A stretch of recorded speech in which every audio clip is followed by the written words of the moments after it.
Esta é a UFFS Campus Erechim.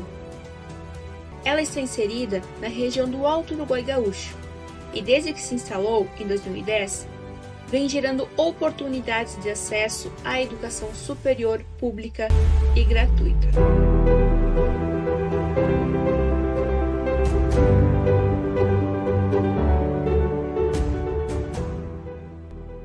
São várias as opções de projeto de ensino, pesquisa, extensão e cultura, o que proporciona uma formação ampla e com diversas possibilidades de complementação e continuidade.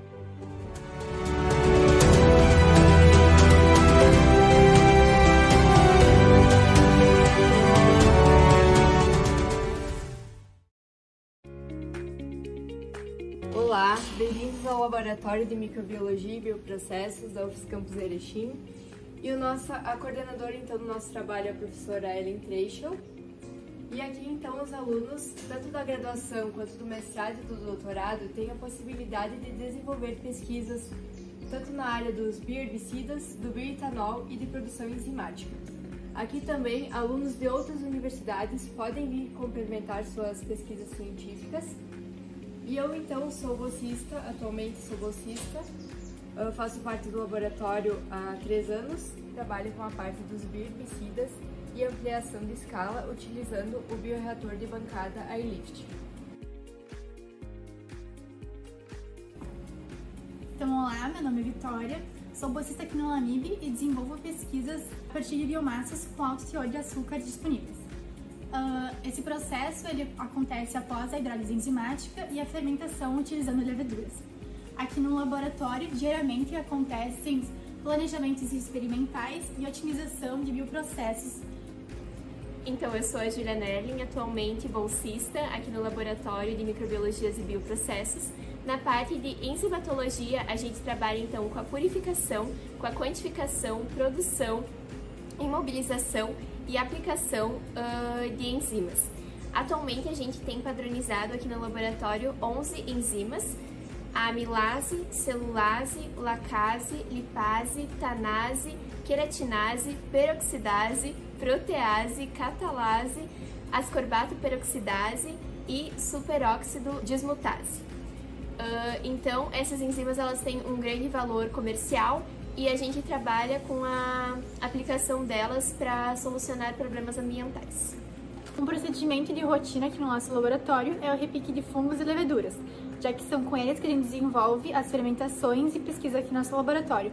Assim, a gente mantém o nosso banco de micro-organismos ativos. A gente desenvolve também muito a parte da escrita acadêmica, com capítulos, livros, artigos publicados, entre outros. E aqui também os alunos têm a oportunidade de adquirir experiências pessoais e profissionais, que são muito úteis para a vida.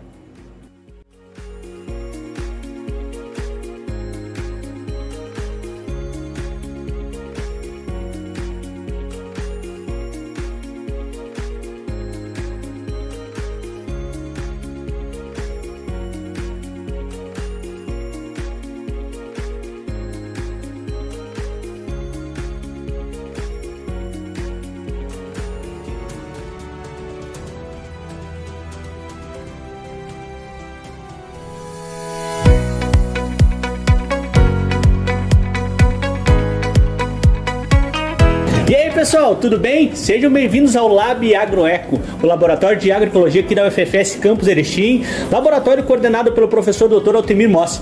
Aqui desenvolvemos muitas pesquisas, inclusive sobre bioinsumos, abelha sem ferrão e muito mais. Me chamo Nicolas, sou pesquisador de agroecologia e educação e junto com meus colegas vamos te apresentar um pouquinho mais dos nossos estudos desenvolvidos nesse espaço. Vem com a gente! Olá, meu nome é Nair, eu sou bolsista de iniciação científica do Laboratório de Agroecologia, mas também nós temos uma grande parceria com o Laboratório de Microbiologia e Bioprocessos da professora Ellen Treichel. Aqui nós estamos no Laboratório de Microbiologia e Bioprocessos, onde temos diversos equipamentos que ajudam na melhoria dos nossos trabalhos e projetos feitos aqui e no Laboratório de Agroecologia. Aqui nós temos o bioreator, que é um equipamento muito utilizado para a produção de bioinsumos e principalmente bioherbicidas, que é muito utilizado em projetos em parceria com a Agroecologia e o Laboratório de Microbiologia. Com essa parceria, visamos entregar projetos com eficiência e qualidade em suas utilizações. Olá pessoal, tudo bem? Me chamo Vinícius Wojciak, estou na 4ª fase do curso de Agronomia da Universidade Federal da Fronteira Sul, aqui no campus Erechim, e aqui a gente está no Laboratório de Agroecologia, onde a gente pesquisa a utilização de bioherbicidas associados a herbicidas sintéticos no controle de plantas daninhas resistentes ao glifosato. Então a gente faz toda a preparação aqui das sementes, planta elas em vasos, leva-as para a casa de vegetação aqui do laboratório e lá a gente realiza diversas aplicações então desses bioherbicidas com herbicidas. A pesquisa visa especificamente perceber qualquer diferença então nesse controle. Então se a gente conseguir controle é muito bom, porque diminui os efeitos ambientais então que os sintéticos causam e torna a agricultura um pouco mais sustentável, então utilizando esses bioherbicidas.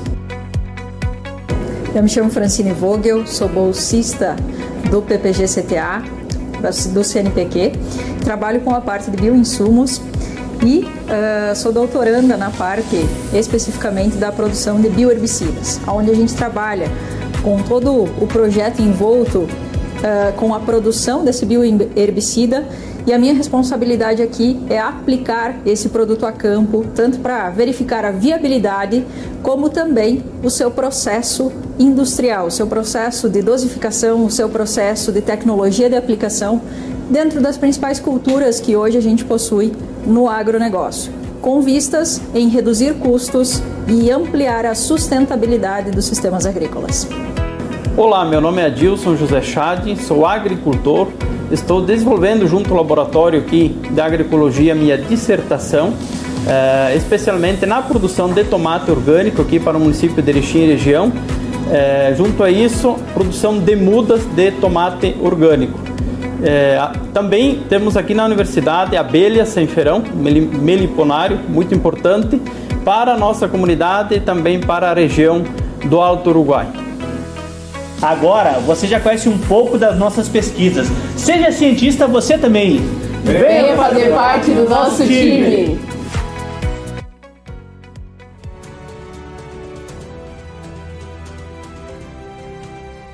O Laboratório de Resíduos e Geotecnia Ambiental aqui da UFPS Campus Erechim se dedica a avaliar toda a natureza de resíduos industriais, agroindustriais, rejeitos de mineração, no sentido da gente utilizar eles como matéria-prima para novos materiais. Então, aqui no laboratório, nós temos alguns estudos com o uso, por exemplo, de cinzas de combustão, como cinzas de casca de arroz, cinza de bagaço de cana-de-açúcar, que são matérias-primas em conjunto com cális, como cal de carbureto, cal de casca de ovo hidratada, todos estes resíduos industriais e agroindustriais que são utilizados para produzir cimento alcalino. Cimento alcalino em substituição ao cimento pórtland tradicional, né? Deixando de emitir impactos ambientais na produção do cimento e trazendo uma alternativa para usar nas obras, né? Também aqui no laboratório nós estudamos muito a questão do resíduo de cabine de pintura, resíduos bem industriais, outros resíduos como lodos de tratamento e assim por diante, também para uso, né, em novos materiais. Alguns materiais que a gente já estudou, por exemplo, foi a produção de pavimento asfáltico intertravado, a produção de bloco cerâmico como tijolo, a produção de fresado asfáltico para uso em base de pavimento, né? Então nós temos uma diversidade de estudos aqui para novos materiais que a gente tem observado. Aqui no laboratório a gente tem um vínculo com os cursos de Engenharia Ambiental e Sanitária, curso de Arquitetura e programa de pós-graduação em Ciência e Tecnologia Ambiental, alunos nossos que realizam as suas pesquisas em nível de graduação, mestrado, doutorado, alunos de outras instituições que também possuem intercâmbio aqui no laboratório, que vêm e que vão para outras universidades e que ajudam nessa produção do conhecimento relacionado ao uso de resíduos, com produções acadêmicas, com produções que a gente traz para aplicar diretamente nas obras de engenharia, na indústria, e poder atingir o objetivo nosso, que é usar o resíduo como matéria-prima. Se você estiver interessado, nos procure nas nossas redes sociais, procure nossos cursos, procure a nossa UFPS Campus Erechim, que que poderemos conversar mais sobre as pesquisas.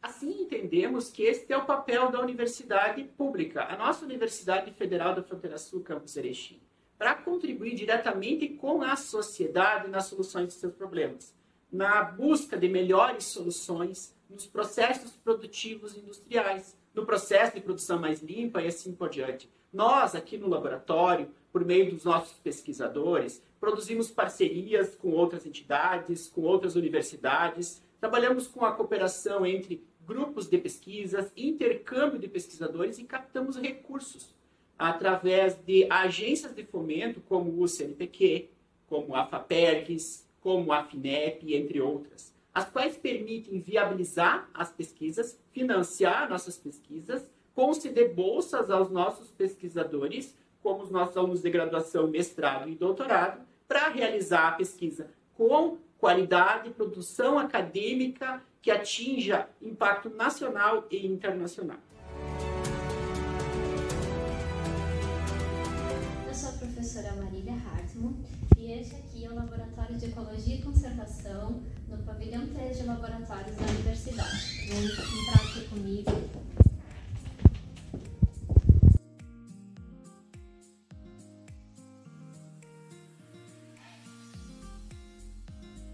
Meu nome é Flávia, eu sou aluna de doutorado no programa de pós-graduação em Ciência e Tecnologia Ambiental e aqui no Labeco nós recebemos em agosto o peixe zebra, também conhecido como zebrafish.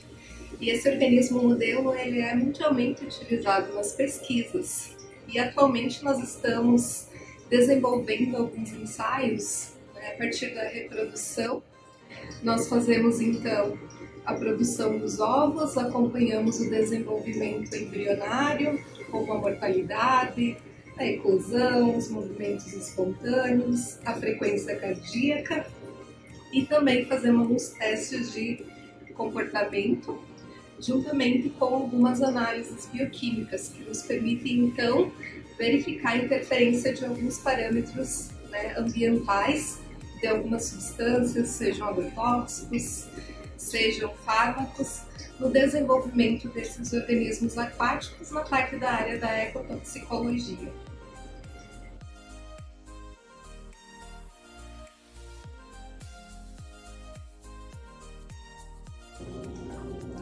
Oi pessoal, eu sou a Jennifer, sou bolsista de iniciação científica aqui do Labeco e vou apresentar para vocês uns organismos com os quais a gente tem trabalhado.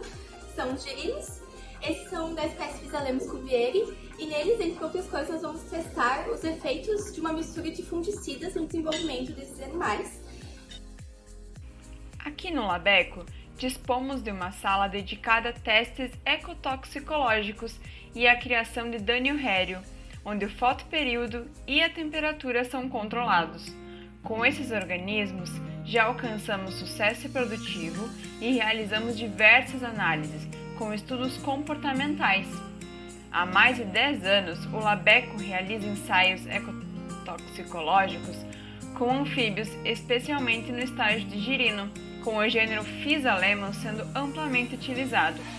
O uso de anfíbios nesses testes deve-se ao fato de serem bioindicadores ambientais essenciais, permitindo-nos investigar o impacto de contaminantes ambientais sobre as espécies de anfíbios, o grupo de vertebrados mais ameaçados globalmente de extinção. As ameaças que enfrentam são multifatoriais, com destaque para a contaminação ambiental e as práticas agrícolas, que contribuem significativamente para o declínio populacional desses organismos. Nossa pesquisa concentra-se em agrotóxicos amplamente utilizados no Brasil e no mundo, como por exemplo o glifosato, o 2,4-D e o diquat, testando-os em concentrações ambientalmente relevantes para identificar se existem limites seguros de exposição e promover uma convivência mais sustentável com essas substâncias. Nossas linhas de pesquisa incluem a conservação e recursos naturais, em parceria com o grupo de pesquisa de Biodiversidade e Conservação da Fauna.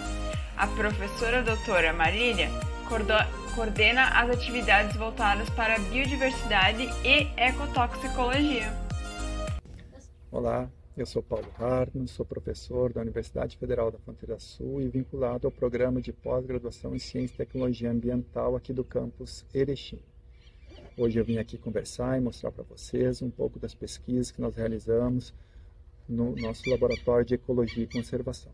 Esse laboratório é coordenado por mim, junto com outros professores, e nós desenvolvemos pesquisas voltadas para ecologia e conservação, principalmente da fauna.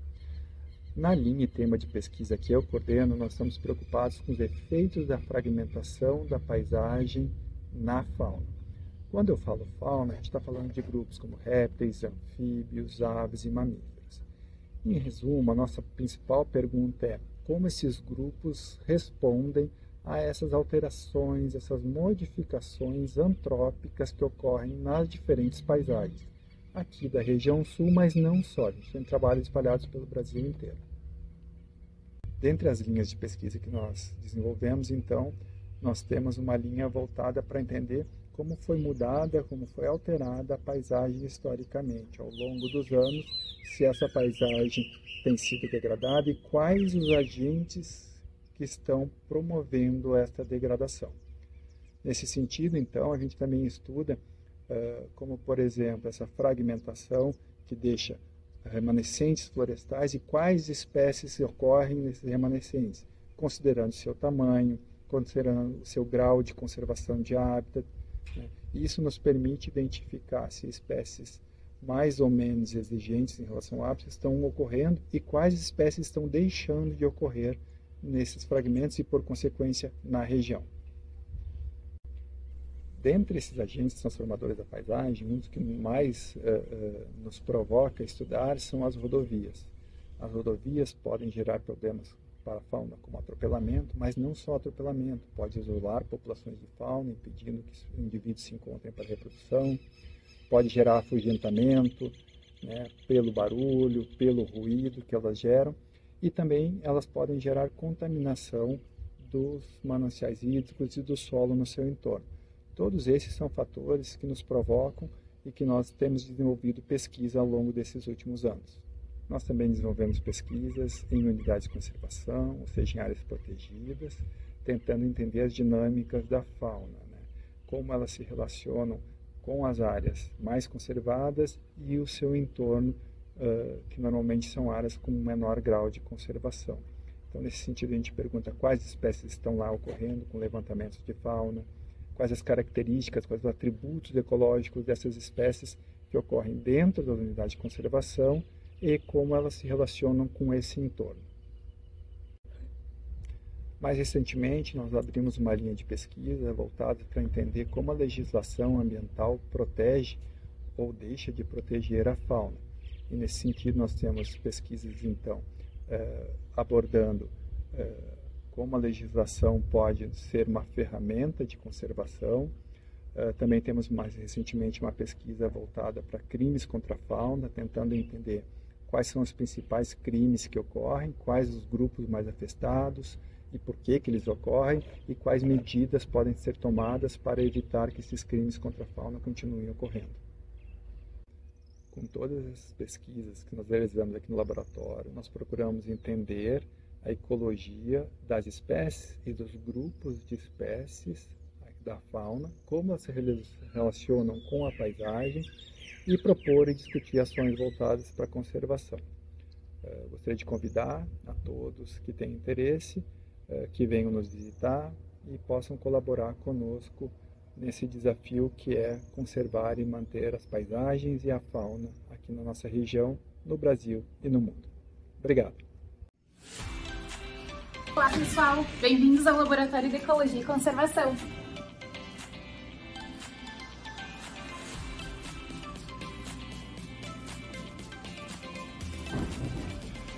Olá, eu sou o professor Daniel Galhano, professor aqui da Universidade Federal da Fronteira Sul e do programa de pós-graduação em Ciência e Tecnologia Ambiental aqui do campus Erechim. E vou falar um pouquinho para vocês sobre meus temas e linhas de atuação aqui dentro do programa e também do Laboratório de Ecologia e Conservação, no qual os meus estudantes estão vinculados, juntamente com outros docentes que atuam aqui neste espaço.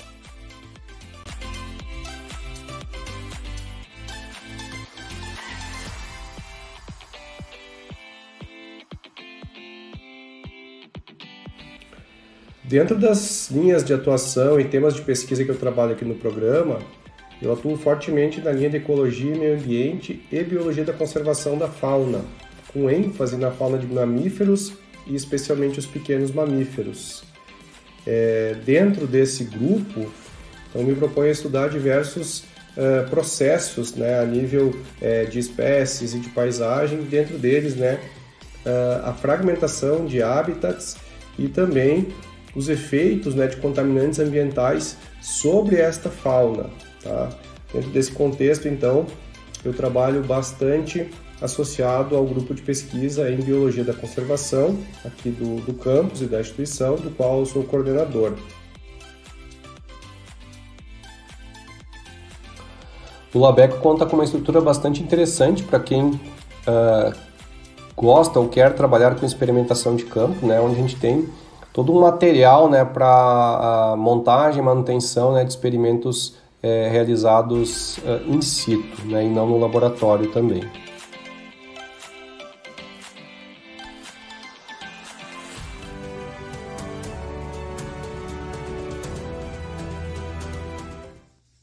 Bom, então aqui é um laboratório Manejo Sustentável de Sistemas Agrícolas, no qual eu sou o líder desse laboratório, onde a gente então desenvolve a parte mais refinada das pesquisas que vêm do campo. Como, por exemplo, né, está a Letícia ali contando a quantidade, contando 1000 grãos de feijão, grãos ou semente, para nós determinarmos o peso de 1000 grãos. Aqui tem um equipamento, por exemplo, analisadores de gases no infravermelho, e ele mede, então, a atividade fotossintética das plantas cultivadas lá na lavoura ou em casa de vegetação. Aqui do lado nós temos um outro equipamento chamado fluorômetro, que ele mede a fluorescência das plantas. O que seria isso? A passagem de elétrons do fotossistema 1 para o fotossistema 2, que são os dois, né, fotossistemas que as plantas têm para produzir fotossíntese, que tem o efeito, né, da aplicação, por exemplo, de herbicidas, da competição de plantas daninhas, de uma adubação diferente que a gente possa fazer, igual a este equipamento que eu já mostrei, que é o hídrico, que faz também essas determinações. Só que esse ali mede mais coisas, né, de uso eficiente da água, concentração interna de CO2 dentro das células das plantas. Então é um equipamento mais completo. Esse é mais para medir, então, questões então, de transferência de elétrons entre planta. E este outro aqui mede, então, a clorofila que as plantas têm. Então se chama clorofilômetro. E também, principalmente quando a gente faz adubação nitrogenada, com doses diferentes de nitrogênio, ele dá muita resposta para a variação, então, da clorofila. Aqui do outro lado, então, temos o Lucas medindo a determinação da umidade, então, dos grãos. Quando os grãos saem, a semente lá do campo, chega até o laboratório, a gente precisa determinar a umidade para, assim, né, podermos determinar também a produtividade em quilos ou toneladas por hectare. Mas, então, para frente, aqui temos outro equipamento, onde ele faz a limpeza das culturas. Elas saem lá do campo, né, com restos de cultura, restos de planta daninha, de solo, né, enfim, a gente coloca aqui dentro e, por essas diferenças de peneiras, conforme for a cultura, elas vão, então, selecionando. Aonde aqui embaixo sai o produto limpo, né? E lá do outro lado saem, então, as impurezas. Também temos, né, as estufas de secagem. Aqui dentro tem mais estufas, estufa para secagens. Dentro desses armários, outros equipamentos, os equipamentos pulverizadores à base de CO2 elétricos, né? Vidrarias, enfim, que a gente usa. As BODs que estão aqui, também BODs e câmeras de germinação, para a gente avaliar, né, se queremos fazer algum trabalho com diferente temperatura, diferente luminosidade, diferenças de umidade, enfim. Então, São esses equipamentos que a gente usa para ver a qualidade de uma semente também. Além de moinhos, moinho faca, por exemplo, para a gente fazer determinação, moe as plantas, as folhas das plantas e faz a determinação dos macro ou micronutrientes, por exemplo, nitrogênio, fósforo, potássio, cálcio, magnésio e assim por diante. E aqui também nós temos outros equipamentos também que se usa muito aqui para a nossa pesquisa, que seria o determinador de área foliar, Então, eles não estão em funcionamento porque nós não temos área, não temos plantas recolhidas para determinar. Coloca a planta nesse sentido, ela sai aqui do outro lado e nesse visor, então, dá qual é a área foliar que tem a nossa planta. E lá em cima também muitos outros equipamentos que a gente usa, então, no nosso laboratório. Então, esse laboratório a gente faz as determinações mais finas, das pesquisas que a gente faz, tanto com culturas de verão quanto culturas de inverno, e onde atuam aí, os nossos bolsistas de iniciação científica ou os nossos mestrandos, doutorandos, enfim. Então, é neste laboratório que a gente desenvolve as pesquisas, também do programa de pós-graduação em Ciência e Tecnologia Ambiental, além de outras, de iniciação científica ou de trabalhos de conclusão de curso. Aqui também é uma linha de pesquisa que a gente vem fazendo há algum tempo, que são misturas de agrotóxicos em tanque, que hoje 97% dos produtores rurais do Brasil fazem. Misturam o quê? Herbicida, fungicida com inseticida. Herbicida para matar a planta daninha, aqui. Fungicida para matar alguma doença que por acaso tenha na folha, e inseticida para matar alguma lagarta, um inseto, alguma vaquinha. Por exemplo, aqui tem uma vaquinha em cima aqui, que seria essa aqui. Então, os produtores fazem essas misturas e às vezes essas misturas elas dão efeitos muito ruins na planta, no milho no caso. Qual é o efeito ruim? Amarelar a folha, danificar a fisiologia do milho, a bioquímica do milho, as enzimas que o milho tem para ele crescer, se desenvolver, produzir, da produtividade de grãos, enfim. E que faltam muitas informações de saber misturar, por exemplo, o glifosato com o quê? Qual é o fungicida que casa melhor misturar em tanque com glifosato? Ou misturar glifosato, fungicida e mais um inseticida. Qual que seriam os melhores? Então a gente, nesse experimento, a gente vai fazer esta análise de quando o milho tiver 4 a 5 folhas, qual é a melhor mistura para nós controlarmos daninhas, insetos e doenças, que é o que o produtor faz. A recomendação é não fazer mistura, mas o produtor não vai querer entrar 3 vezes no meio do milho.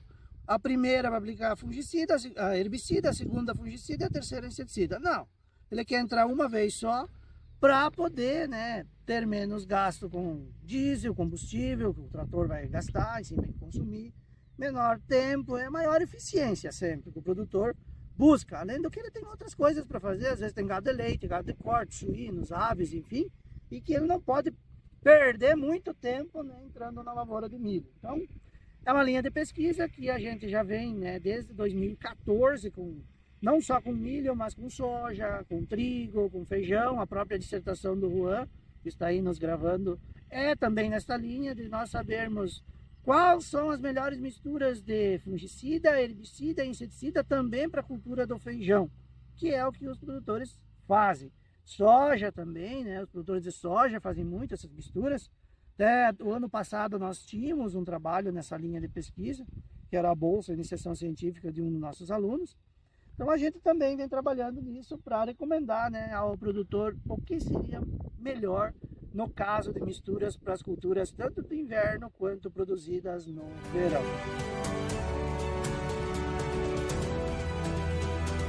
Estamos aqui na Agrofloresta da UFFS Campus Chapecó. É um espaço multidisciplinar que pretende desenvolver atividades de ensino, pesquisa e extensão. A Agrofloresta da UFFS é um espaço não só demonstrativo de produção agrícola, mas também um lugar em que se pode demonstrar o cultivo de diferentes espécies e variedades, em diferentes arranjos, de uma forma sustentável na agrofloresta. À minha direita aqui nós temos uma planta alimentícia não convencional, chamada gaurama ou canela de ema, e logo atrás nós temos a bracatinga, que é uma espécie muito importante aqui nessa agrofloresta, que já tem 2 anos de implantação, e é uma espécie de rápido crescimento, fundamental para a estruturação de agroflorestas novas. Nessa agrofloresta pretende-se não só cultivar espécies tradicionais da região sul do Brasil, mas também mostrar outras possibilidades de cultivos diversos, como por exemplo essa pimenta bico, que é uma pimenta tradicional de outras regiões do Brasil, mas que se adapta muito bem em um ambiente agroflorestal no sul do Brasil. Entre as árvores plantadas, estamos priorizando as espécies nativas de múltiplo uso, como esta corticeira ou sananduva, que é uma espécie leguminosa com fixação simbiótica de nitrogênio. Temos também o cultivo de variedades crioulas, como esse milho 8 carreiras, uma variedade tradicional da qual nós somos guardiões.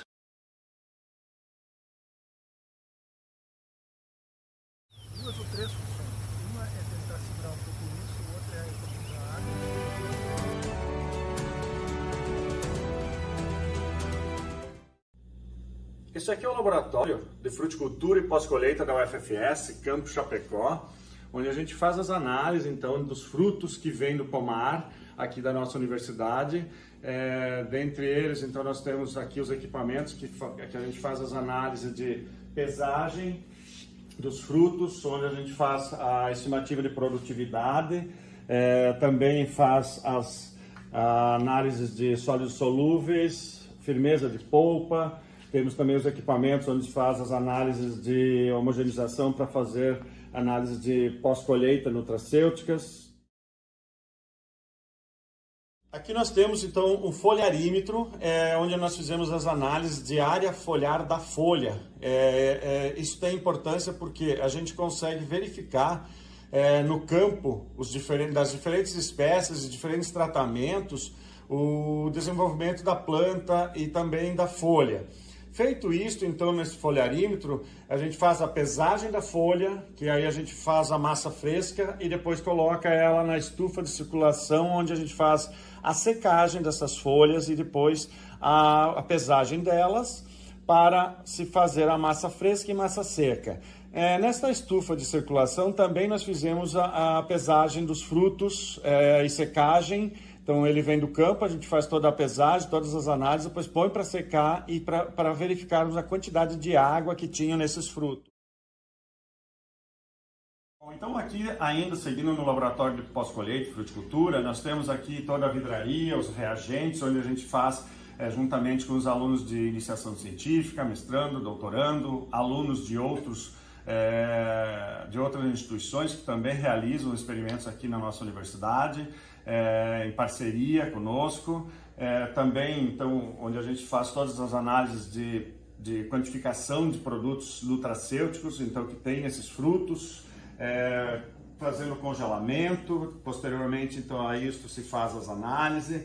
Também temos aqui o liofilizador, então este o liofilizador, ele nos é útil, ele serve para a secagem, ele retira então do fruto a água, onde ficamos então somente com o produto seco para futuramente então fazer as análises nutracêuticas desses produtos aqui. Estamos aqui no pomar então da Universidade Federal da Fronteira Sul, Campus Chapecó, onde a gente faz os experimentos com frutíferas. Nós temos aqui então experimentos com macieira de baixa exigência em frio, nós temos experimentos com pessegueiro, onde nós trabalhamos com e sem irrigação, com diferentes espaçamentos de condução. Nós temos 7 diferentes sistemas de conduções, também com pequenas frutas nativas e figueira. Aqui nós temos então uma parte dos experimentos de macieira cultivar Eva. Esta aqui é a Eva sem interenxerto, onde ela tem um alto vigor devido ao vigor do porta-enxerto, que é o marubacaido. Enquanto que essa planta ao lado tem um vigor menor, porque ela tem aqui um interenxerto, onde nós usamos uma cultivar M9, que ele segura o vigor das plantas, e por isso plantas de menor vigor.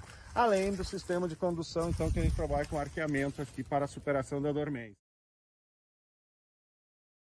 Bom, então, como falei, nós temos aqui os pessegueiros com 7 diferentes sistemas de conduções. Nós temos essa aqui que é com 4 líderes.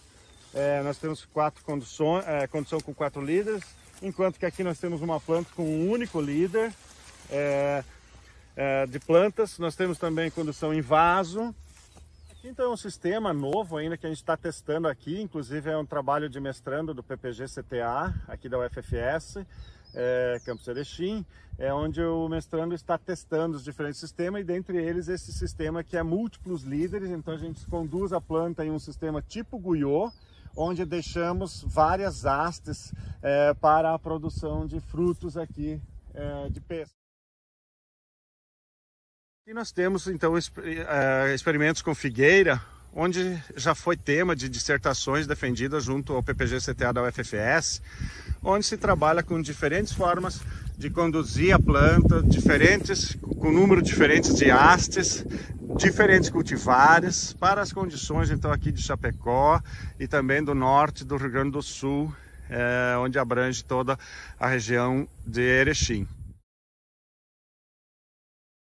Aqui então, são os experimentos com a amoreira preta, onde nós temos diferentes cultivares, também épocas diferentes de poda, onde nós trabalhamos então aqui com a pesquisa sendo desenvolvida por alunos de iniciação científica, por mestrandos, por doutorandos, onde a gente trabalha então principalmente a fenologia da amoreira preta.